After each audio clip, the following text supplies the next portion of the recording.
بہت سے لوگوں کا یہ سوال ہے کہ جی اس وقت اگر سعید اجمل صاحب مطلب لیگل ہو گیا ان کا ایکشن اور وہ دستیاب بھی ہیں، پاکستان کرکٹ ٹیم کو بڑے میجر پرابلمز ہیں اس وقت اسپن سیکشن میں، بولنگ میں، اور ان کے پلیئرز بھی کین فٹ ہو رہے ہیں، تو سعید اجمل صاحب کو کیا بھجوانا نہیں چاہیے، جوائن نہیں کروانا چاہیے کرکٹ ٹیم میں؟ دیکھیے، یہ سعید اجمل کے جو ایشو ہے اس کے اوپر کچھ انفارمیشن کی کمی ہے لوگوں کے پاس، اچھا، جس کی وجہ سے اس قسم کے سوال کھڑے ہو رہے ہیں۔ میں آپ کو ایک مختصر سوال اور پھر اس کی بیک گراؤنڈ، سوال کا جواب اور پھر اس کی بیک گراؤنڈ دیتا ہوں، پھر آپ سمجھیں گے کہ یہ سعید اجمل صاحب کا مسئلہ کیا ہے۔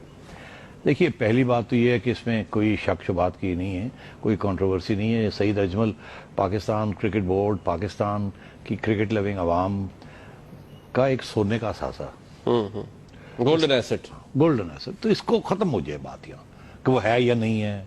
اگر ہے تو ظاہر ہے اس کو سپورٹ سارا ملے گا، تو اس کو اب بات یہاں ختم ہو جائے۔ کسی سب کی نیت صحیح ہے، سب ہم ایک ہی بات کہتے ہیں کہ یہ ہمارا سونے کا اثاثہ۔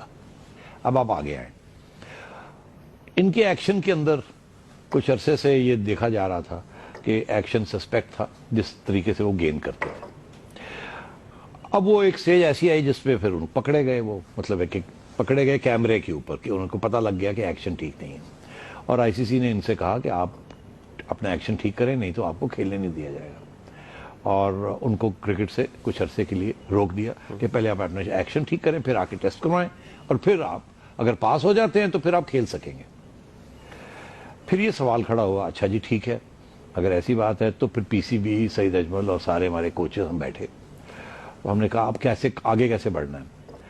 اب وہاں راستہ بڑا سمپل تھا کہ ٹھیک ہے جی، سعید اجمل صاحب کو پہلے اپنی اکیڈمی کے اندر ان کا ایکشن ٹھیک کروایا جائے، جب ہم مطمئن ہو جائیں کہ ایکشن ٹھیک ہو گیا، پھر اس کے بعد ان کا آئی سی سی کے جا کے ٹیسٹ کروا لیا جائے۔ یہ نہ ہو کہ پہلے ہی ٹیسٹ کرا لیں اور فیل ہو جائے، مسئلہ بن جائے۔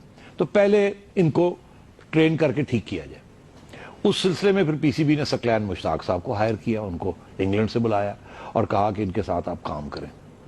اب یہ نومبر دسمبر کی بات کر رہا ہوں۔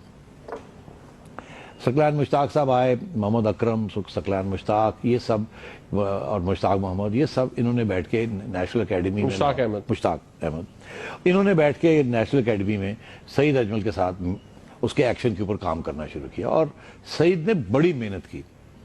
مطلب ہے کہ دن میں 30 40 اوور کرواتا تھا اپنے اینگل اپنا ٹھیک کرنے کے لیے، اور ہمارے پاس 2 ڈائمینشنل کیمرے ہیں، اس کی طرف سے ہم دیکھتے تھے۔ 3 ڈائمینشنل اور چیزیں وہ ہمارے پاس نہیں ہیں، 2 ڈائمینشنل سے ہم دیکھتے تھے کہ بھئی کتنا امپرومنٹ ہو رہی ہے نہیں ہو رہی۔ پھر ایک سٹیج ایسی آئی کہ ثقلین مشتاق اور سعید اجمل اور ہم سب نے ایک میٹنگ کی، ہم نے پوچھا اچھا جی اب کیا صورتحال ہے؟ تو ثقلین نے کہا جی ہمارا خیال ہے کہ بہت حد تک مسئلہ حل ہو گیا، مگر پورا مسئلہ بھی حل نہیں ہوا۔ ہم چاہیں گے کہ ان کا ایک ان آفیشیل ٹیسٹ انگلینڈ میں کروا لیا جائے، آئی سی سی نہیں، ان آفیشیل ٹیسٹ، تاکہ ہمیں پتہ لگے کہ ہم صحیح طریقے سے ٹریننگ بھی دے رہے ہیں کہ نہیں دے رہے۔ کوئی ایک پریلیمنری رزلٹ پتہ چل جائے کہ پہلے اگر 40% اینگل خراب تھا تو اب 20 پہ اگر آ گیا ہے، اس کا مطلب ہے ہم صحیح کو ٹرین کر رہے ہیں۔ تو اس کی پروگرس ہم دیکھ لیں، پھر اس کے بعد اور محنت کریں گے، پھر ایک اور ٹیسٹ کرائیں گے، پھر جب دیکھیں گے کہ ٹھیک ہو گیا پھر جا کے آئی سی سی کا ٹیسٹ کرائیں گے۔ تو یہ سٹیجز ڈیٹرمن کرنی، اور ہر سٹیج پہ سعید اجمل ہمارے ساتھ تھا، وہ کہا بالکل صحیح ہے، ایسے ہی کریں گے۔